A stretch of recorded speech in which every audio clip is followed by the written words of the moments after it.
Hey everybody, it's Renee. Today we're going to talk about James chapter 1 verse 8. It says, "He is a double-minded man, unstable in all his ways." So we all know that one person who can't seem to make a decision. They might spend 20 minutes staring at the menu just to ask the waiter for more time. Or they say yes to plans and then cancel at the last minute. Now imagine if we approach God in that same way. One moment fully trusting Him, and the next moment questioning everything. This is precisely what James addresses in verse 8. He uses the word here double-minded, which literally means two-souled. It paints a picture of someone who is torn between two opposing thoughts or beliefs, almost as if they have split personalities when it comes to their faith. Our souls are the seat of our emotions, so this makes sense that we can allow ourselves to be ruled by them. One day you may be filled with confidence in God's promises, while the next day find yourself riddled with doubt. James warns that this inconsistency can lead to instability, affecting not only their faith, but also every aspect of their lives. If someone cannot trust God, how can they expect others to trust them? When faith wavers, it raises questions about their character, integrity, or decision-making. And if they flip-flop in their relationship with God, is it likely that they will also exhibit uncertainty in their relationships, work, other commitments? So this lack of stability can create a ripple effect impacting their interactions and choices in various areas of their lives.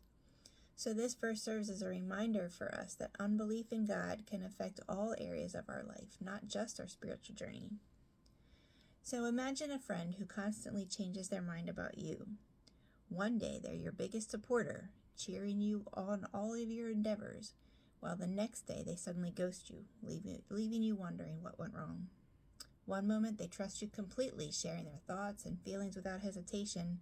The next they question every word you ever said, making you feel as though your relationship was built on shaky ground.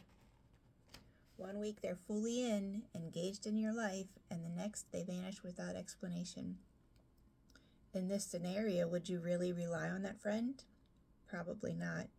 Yet this is often how we treat our relationship with God. James is saying, don't be that person. If you trust God, then trust Him fully. If you believe in His promises, stand firm on that belief. When you ask Him for something, approach Him with the confidence that He will come through rather than acting as if there's a chance that He might not.